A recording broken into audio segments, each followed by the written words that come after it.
Hello, thanks so much for joining me, astrologer Patrick Arundell. Today I'm going to talk about Jupiter and Pluto in the sign of Capricorn, but most of all, of course, their conjunction. Now, if you're new to my channel, I'd be honoured if you'd subscribe. Also, if you'd like to chat with me directly about astrology, you can do so on Twitter. I answer every message, and I'm at Horoscope Ace. Also, please join Elisa and I for our Daily Astrology and Spirituality Show, a video show. Please see the link beneath this video. I discuss the dominant astrological influence of each day. Elisa provides a spiritual perspective. It's short, it's snappy, you can grab your free daily horoscope, and it's proving great fun. Now, Jupiter and Pluto coming together hasn't happened for 13 years. It's not going to happen again until 2033, so it's a structural influence. Let's just expand on what the archetypes of Pluto and Jupiter are. Well, Jupiter is the planet of growth, the planet of optimism and expansion. It rules two zodiac signs in Sagittarius and also Pisces. Its influence as Sagittarius is very much to do with air travel, to do with borders. It's to do with a real generosity of spirit. It can be quite jolly. It gives us a sense that things can get better. It's also about higher philosophies. It can be about history. It can be about the rule of law. Jupiter in Sagittarius can also give us a love of internationalism, travel, enjoying foreign holidays, or perhaps learning a foreign language. It can also see us interested in knowledge, so higher education is very much linked to Jupiter in Sagittarius. Now, Jupiter in Pisces is much more reflective. This is the 12th zodiac sign. This can have an impact on spirituality, be it through traditional religions or to do with more occult or new age or modern ways of thinking and being. It's also possible that Jupiter in Pisces has a great impact on anything to do with fundraising for things like hospices, hospitals, working with those who are less privileged. Things like food banks would be a nice balance really between Jupiter in Pisces and the practicality of Mercury in the sign of Virgo, which it rules. So Jupiter is a very buoyant influence. It gives us a sense of confidence, a sense that things are possible. It's also traditionally in astrology said to be linked to good fortune, so luck. And very often, when people start to get interested in astrology, they do think of astrology in terms of, is it a lucky time to go for something, or is it a more restrictive time? And that's perfectly acceptable. Jupiter is almost the counterpoint to the more contracting energies of Saturn. Now, Pluto, on the other hand, is not recognized in traditional astrology, but in modern astrology is said to be the co-ruler of Scorpio. It's said to be about transformation. It's said to be about secrets. It's said to be about power. It can be about manipulation, jealousy, control. But it can also be about endings. So, therefore, it can be about beginnings, so rebirths. So, the Pluto in Scorpio influence is very much about transformations, but changes in our life. Now, if we put these two together in the traditional sign of Capricorn, which is very much about stability, it's about how things have been for the longer term. It's governed by the sign, by the planet that is Saturn. And Saturn, of course, is dignified in the sign of Capricorn. It doesn't have a co-ruler. And since December 2017 until the 22nd of May this year, it was in the sign of Capricorn. It has been working its way through the sign of Aquarius before returning in its retrograde on the 2nd of July, and comes out of retrograde at the end of September and moves back into the sign of Aquarius on the 17th of December this year. Jupiter will move into the sign of Aquarius on the 20th of December, and the two will come together in a conjunction on the 21st. Now, Jupiter and Pluto will come back into conjunction in 2033 in the sign of Aquarius, because Pluto moves there in 2023 and then moves again back into the sign of Aquarius in 2024 for a much longer duration. So Saturn energy is very much to do with that foundations, it's to do with structures, it's to do with more existing ways of going about things. So it can be things that have held sway for many, many years. So what we've got with Jupiter in the sign of Capricorn is that Jupiter is not at its best here. This is known as being in full, F-A-L-L.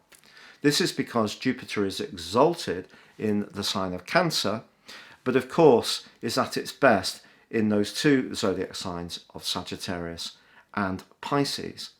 So when it comes to finances, it's natural that when Jupiter is in the sign of Capricorn, we can see dips in the stock market. And that happened 13 years ago in 2008 when Jupiter and Pluto were in conjunction. Pluto actually moved into Capricorn in 2008. So you can see that there was a quick connection, but it immediately had an impact. And ever since then, Pluto has been having a huge impact in the industrial scene and in terms of how we trade. Because Jupiter is not as confidently expansive in the sign of Capricorn, that's why we've had this retraction. And all astrologers knew a retraction financially would happen this year because the stock market was really overpriced in terms of equity, so it needed to come back down anyway. And also we've got big changes going on, big structural changes. For example, coal and gas. These are going to become much less used. And of course, in terms of vehicles, the drive towards electric cars is becoming ever greater. But also because Jupiter is very much to do with anything around travel and flight, and because of its rulership of Pisces, which of course its co-ruler is Neptune, which governs seas, therefore Jupiter is to do with anything to do with freight or passenger or ferry traffic on the high seas.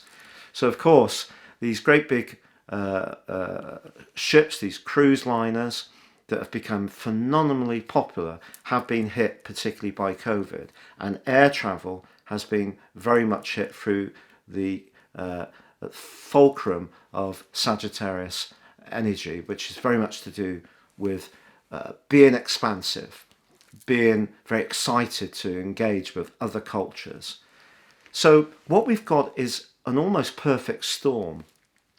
Saturn's back in the sign of Capricorn for the first time in circa 27.5 years if we take the beginning of the process, 29.5 years if we take the end of the process.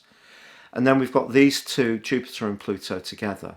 So the conjunction that occurred on the 4th of April, that occurs on the 30th of June, and again on the 12th of November, is likely to see an impact, an effect on all the areas that we've been talking about. So business, stock markets, traditional businesses losing sway. We need new energies, new technologies to come through.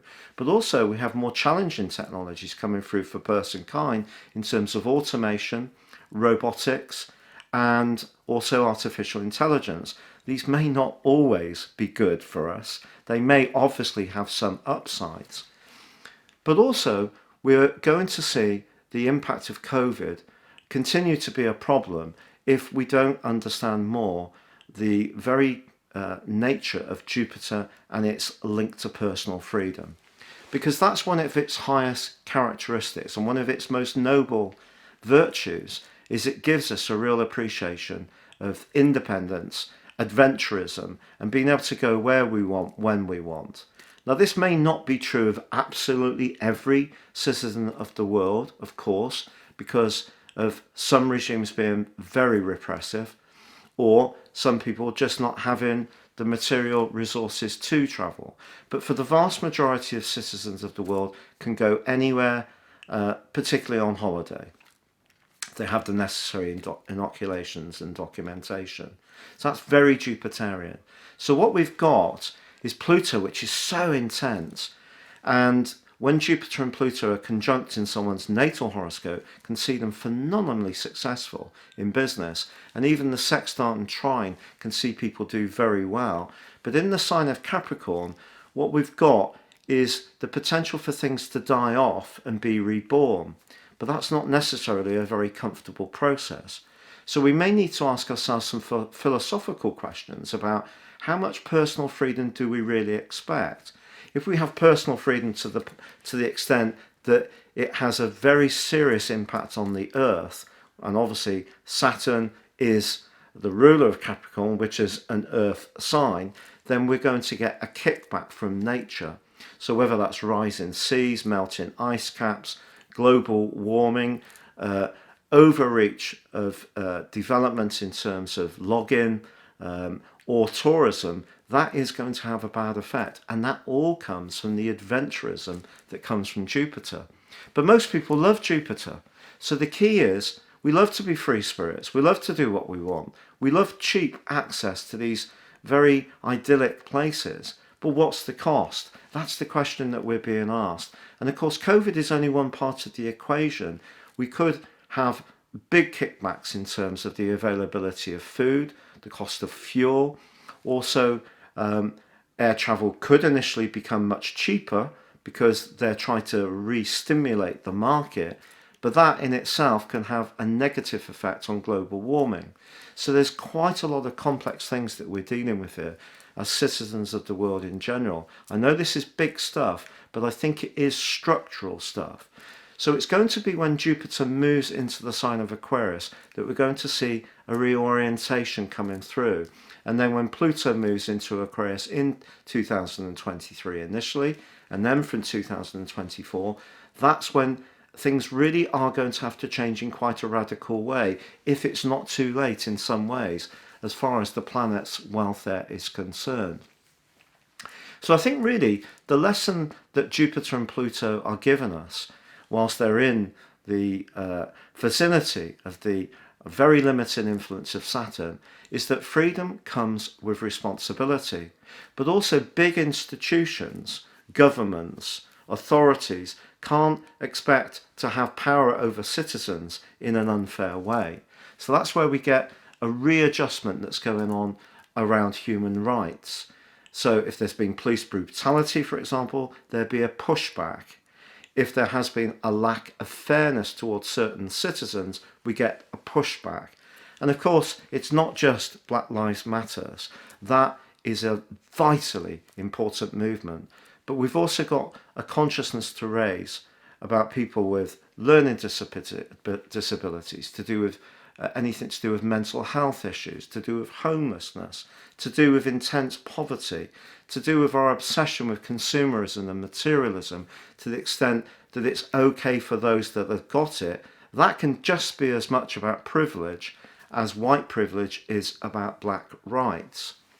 Now, at the moment, it's very important that injustices, which are linked to history, which is very much to do with Sagittarius energies, so any icon that's linked to domination, so whether it's to do with Commonwealth reach around the world, whichever country it may have been, whether it's Britain, whether it was Holland, whether it was the German Empire, whether it was to do with the French, it doesn't really matter. This imperialism is being pushed back. So if we have historical monuments that point to those events and seem to cheerfully celebrate that Clive of India, for example, was involved in the deaths of potentially 20 million people in India, that's not a good thing to celebrate. So people raising our consciousness about these things is a good thing.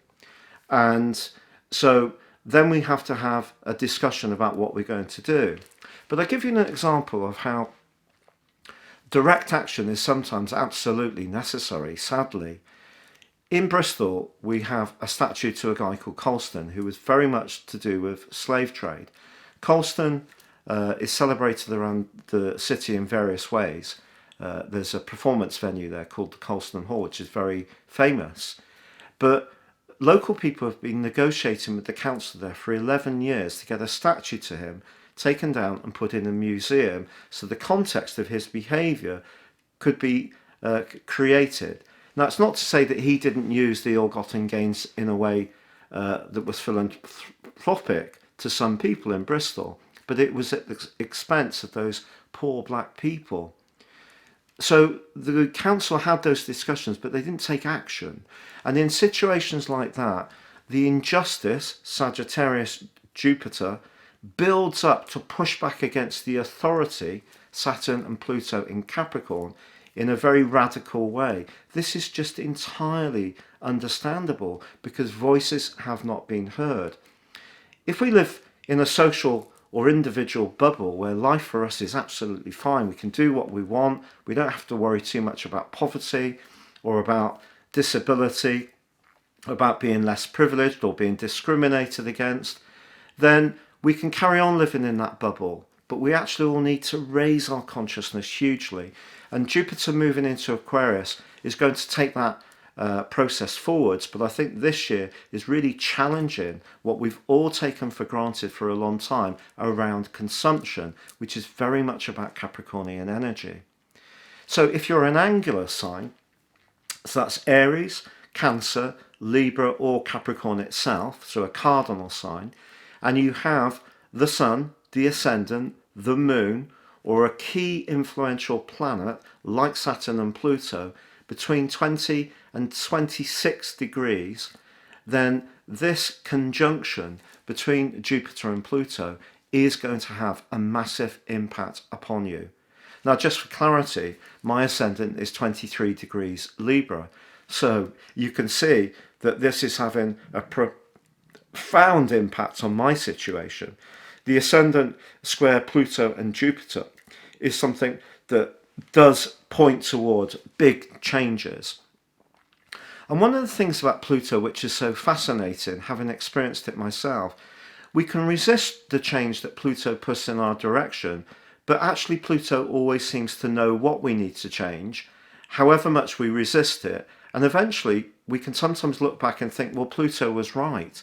It is that powerful, it is that incredible. So this furnace of energy, which is really pushing us to look at our personal behaviour around freedom, consumption, travel, the rule of law, what's been taken as the norm is really profound. But what we've got, which is incredibly interesting, but quite amazing in some ways, is we're getting different cabals of different groups of people who see things in such a polarized way. So there will be some American citizens who see it as a complete travesty to their rights as an individual to be asked to wear a mask. They see it that they can't breathe the fresh air that God gave them. That is what they believe. And then we could have someone who has the polar opposite saying, look, if wearing a bit of material, even if I don't have COVID, stops someone else getting it or me transmitting it, then why not? So we've got these battles at so many levels between different people, different factions. It's going on right across the world. And we have to find some unanimity. But we also have to be aware of the dark acts of Pluto. Deep state. Deep state, I think, is coming particularly from Russia and from China and potentially from North Korea. We've seen Australian communication systems attacked recently in a very intense way, probably because the Prime Minister, Scott Morrison, has spoken out against the Chinese government. We've got stories of Taliban soldiers being paid to kill Americans for cash. We've got, obviously, the power of North Koreans' leadership and the secretiveness of it, meaning that it's a very unstable environment there. We've got some very unstable environments in the Middle East, where some very orthodox traditional leaderships, which have been allies to the Western world, their own personal practices around equalities are shocking. So no one has necessarily got the absolute answer to all of this, because the world is shifting in such an incredibly profound way so quickly. And because Jupiter is about opinion, everyone feels they're entitled to an opinion, myself included, of course. But we need to hold one central tenet, and that is freedom comes with responsibility. But we must not be naive about the power of big state. And of course, people who have an affection for more closed societies or more authoritarian states will challenge that big state practices are used in the Western world as well. I think this is true, of course. It would be naive to think otherwise. But we do have a process of accountability. It seems to me, in terms of the British government at the moment, not much accountability, but the principle is supposed to be there, where it doesn't exist in Russia, in China, and North Korea. So we need to be real about that. We can't be naive about it. So there's lots of these mini squabbles going on all around the world. And it's really gone on in the UK. It's a continuing story that's gone on from Brexit, the debate about Brexit. So it seems like we're in a continual civil war between how people should exist and how much responsibility they should show for others, where other people just say, well, what's COVID? It hasn't affected me. I want to go to the beach. I've got young kids. We've been stuck in for weeks on end. We need to get out. We're going bonkers with this, which is understandable human reaction, but it also is not showing much consciousness. To a friend of mine who works in a support role in Shrewsbury, in a volunteer sector, she supports people on the front line and has lost 4 of her clients this week. And she can't go to the funeral to support the families because of COVID. So if you think COVID's over, it's not. It's being limited by a huge lockdown. And of course, that's had a terrible economic impact. So we do want to improve things. My humble opinion is to wash hands, wear masks, crack on. So I'm a pragmatist. Not everybody's going to follow that edict. I understand that. And some people would profoundly disagree with me. But I do think that when it comes to international travel, international tourism, consumption, without thinking about the consequences of how we're eating up the resources of this planet, we do all need to radically rethink. There has to be a change. Otherwise, COVID is not the first challenge we've got, it's just one in a series of challenges. And it really is a push to wake up around all those things. So I hope I've covered things. There has been some very positive things coming through. I read, for example, that the Archbishop of Canterbury, who I think is a very profoundly religious man in the most lovely of ways, a very sincere man, saying that maybe they need to consider, was Jesus black? I think that's fabulous to have the debate. Or have we got statues throughout our estate of churches which are very white-centric? Because, of course, if Jesus was a Jew, which we think he was, he probably was at least olive-skinned. And so there needs to be a debate that raises consciousness about so many things about equalities. And I have the greatest of respect for people who feel that they have to take direct action because they feel that people haven't listened. But I don't think violence is acceptable. But sometimes it's understandable that if police fire rubber bullets into people's eyes or groins or arrest the free press, people are going to get ferociously angry. But there will be other people who are just seeing this as an opportunity to have a party, and that is despicable when health and support services have really sacrificed their lives to the degree that they have. So we all have to show a maximum amount of restraint. And from an astrological viewpoint, we're on the cusp of really welcoming in some big Aquarius energy. It is more about the higher possibilities of person kind, but on current form, there is a lot of person-kind behaviour we're seeing, which is profoundly disappointing. But there's also some very principled behaviour coming through, which is profoundly inspiring to see young people, especially white young Americans, showing passion for their fellow country people is absolutely awesome. And that can be the higher principle of Jupiter.